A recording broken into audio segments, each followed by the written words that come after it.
आज की वीडियो में हम क्लास 7 के साइंस का चैप्टर 1 न्यूट्रिशन इन प्लांट्स के क्वेश्चन आंसर्स को करेंगे।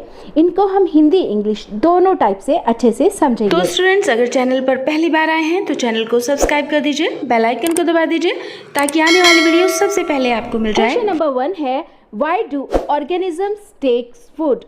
जितने भी ऑर्गेनिजम्स होते हैं वो खाना क्यों लेते हैं? तो इसका आंसर देना है। आंसर देख लीजिए। Organism take food to get energy. Organism energy को लेने के लिए खाना खाते हैं। फॉर ग्रोथ को बढ़ाने के लिए, बड़ा होने के लिए खाना खाते हैं। And maintenance of their body, और अपनी बॉडी का मेंटेनेंस बनाए रखने के लिए खाने को खाते हैं। क्वेश्चन नंबर 2 है, distinguish between parasite and saprotroph. Saprotroph और पैरासाइट में क्या डिफरेंस है इन दोनों के बीच में, ये आपको बताना है। तो यहाँ पर हम 2 कॉलम बना लेंगे। एक साइड में पैरासाइट लिखेंगे और दूसरे में सेप्रोट्रॉफ लिखेंगे, फिर उसके बारे में बताएंगे। आंसर देख लीजिए। पैरासाइट वाले कॉलम में, these organism drive nutritions from other host organism. ये जो ऑर्गेनिज्म होते हैं ये होस्ट ऑर्गेनिज्म के ऊपर डिपेंड होते हैं, उनसे न्यूट्रिशन लेते हैं। इसका एग्जाम्पल है कस्क्यूटा, इसे अमरबेल भी कहते हैं। अब है सेप्रोट्रॉफ। सेप्रोट्रॉफ क्या करते हैं? These organism drive nutrition from dead and decaying organism. ये क्या करते हैं? मरी हुई चीज़ों से, इस तरह के जो ऑर्गेनिज्म होते हैं वो मरी हुई चीज़ों से और नष्ट हुई चीज़ों से न्यूट्रिशन लेते हैं। इसका एग्जाम्पल है मशरूम। क्वेश्चन नंबर 3 है, how would you test the presence of starch in leaves? जब स्टार्च बनता है लीव्स में तो हम कैसे इसको पहचानें? तब हम कैसे पहचानेंगे कि स्टार्च बना भी है कि नहीं? तो इसके लिए हमें एक टेस्ट करना होगा। तो इसका एक टेस्ट देना होगा। इसमें हम आंसर लिखेंगे, put some drops of iodine solution on a leaf. यहाँ हम एक पत्ती लेंगे और उसके ऊपर थोड़ा सा आयोडीन का सॉल्यूशन डालेंगे। तो जैसे ही हम लीव्स के ऊपर, पत्ती के ऊपर हम आयोडीन का सॉल्यूशन डालेंगे तो उसका कलर चेंज हो जाएगा। उसका आयोडीन सॉल्यूशन का कलर कैसा होता है? रेडिश ब्राउन सा होता है, लेकिन जैसे ही वो लीव्स के ऊपर डलता है तो उसका कलर ब्लू ब्लैक सा हो जाता है। ठीक है, कलर चेंज हो जाता है एकदम।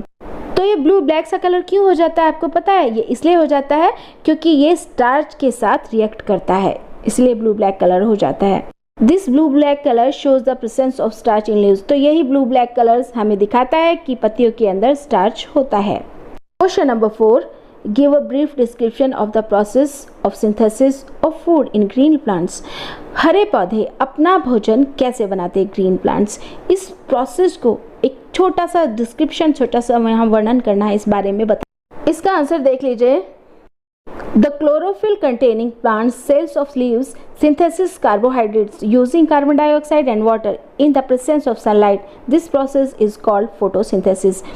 तो इसका आंसर हिंदी में हम ऐसे समझेंगे कि प्लांट की जो पत्तियां होती हैं उसके अंदर, उसके सेल्स में मतलब क्लोरोफिल होता है, और जब क्लोरोफिल तो उसके पास है, साथ में उसे कार्बन डाइऑक्साइड गैस मिलती है, प्लांट को वाटर मिलता है, ठीक है, और साथ में ही सनलाइट भी मिलती है, सूरज की रोशनी मिलती है।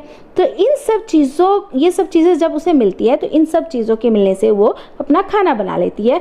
ग्रीन प्लांट जो होते हैं वो अपना खाना बना लेते हैं। This process is called photosynthesis, और ये जो प्रोसेस होता है इसी को फोटोसिंथेसिस कहा जाता है। क्वेश्चन नंबर 5 देख लीजिए। Show with the help of sketch that plants are the ultimate source of food. एक स्केच बनाकर शो करना है, दिखाना है कि प्लांट जो होता है वो अल्टीमेट सोर्स होता है खाने का। यानी मतलब प्लांट्स के ऊपर ही तो एनिमल्स डिपेंड होते हैं, और एनिमल्स के ऊपर ह्यूमन बींग्स भी डिपेंड होती हैं। तो सारा खेल ऐसे ही चलता रहता है। तो इसको एक्सप्लेन करना है, एक स्केच बनाकर इसको दिखाना है। इसका आंसर देख लीजिए। All living beings depends on the plants for food directly और indirectly as shown in the following sketch. अब यहाँ 2 स्केच दिए जा रहे हैं जिसमें दिखाया जा रहा है कि सारी लिविंग बींग्स जो होती है वो प्लांट्स पे ही डिपेंड होती है, चाहे वो डायरेक्टली हो या इनडायरेक्टली, किसी भी तरह से प्लांट पे डिपेंड होती है। अब देख लीजिए कैसे होती है। प्लांट्स होते हैं, प्लांट्स को एनिमल्स खाते हैं। मान लीजिए डियर खा रहा है, हिरन खा रहा है, फिर उस हिरन को शेर खा रहा है। दूसरा केस देख लीजिए, ग्रास है, ग्रास भी प्लांट है, उसको इंसेक्ट्स खा रहे हैं, उस इंसेक्ट्स को फ्रॉग खाता है, फ्रॉग को स्नेक खाते हैं, फिर स्नेक को कौन खाता है? ईगल खाता है। तो इस तरह से डायरेक्टली इनडायरेक्टली हर तरह से प्लांट्स के ऊपर ही ऑल लिविंग बीइंग्स जो होती है वो डिपेंड्स होती हैं। तो यहाँ हमें ये पता चलता है कि प्लांट जो होते हैं वो खाने के अल्टीमेट सोर्स होते हैं, अल्टीमेट साधन होते हैं। ठीक है प्लांट्स। नेक्स्ट क्वेश्चन है fill in the blanks. A option देख लीजिए, green plants are called dash since they synthesis their own food. तो यहाँ क्या होगा, ग्रीन प्लांट, जो ग्रीन प्लांट्स अपना खाना खुद बनाते हैं उनको ऑटोट्रॉप्स कहते हैं। ठीक। बी है the food synthesised by plants on food. तो यहाँ स्नेक को कौन खाता है, ईगल खाता है। तो इस तरह से डायरेक्टली इनडायरेक्टली हर तरह से प्लांट्स के ऊपर ही ऑल लिविंग बीइंग्स जो होती है वो डिपेंड्स होती हैं। तो यहाँ हमें यही पता चलता है कि प्लांट जो होते हैं वो खाने के अल्टीमेट सोर्स होते हैं, अल्टीमेट साधन होते हैं। ठीक है, प्लांट्स। नेक्स्ट क्वेश्चन है fill in the blanks. A option देख लीजिए, green plants are called dash since they synthesis their own food. तो यहाँ क्या होगा, ग्रीन प्लांट, जो ग्रीन प्लांट्स अपना खाना खुद बनाते हैं उनको ऑटोट्रॉप्स कहते हैं। ठीक।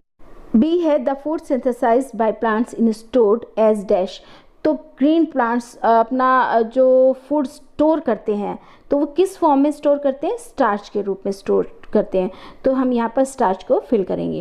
नेक्स्ट है C, in photosynthesis solar energy is absorbed by the pigment colour called dash.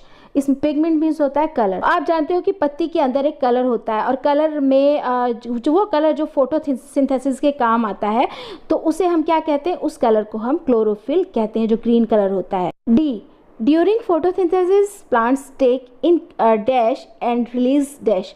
तो फोटोसिंथेसिस के टाइम वो कौन सी गैस लेते हैं, कार्बन डाइऑक्साइड को लेते हैं जब वो फोटोसिंथेसिस कर रहे होते हैं, और रिलीज किसको करते हैं, बाहर किसको निकालते हैं, ऑक्सीजन को बाहर निकालते हैं। तो फर्स्ट में आएगा कार्बन डाइऑक्साइड, सेकंड डैश में आएगा ऑक्सीजन।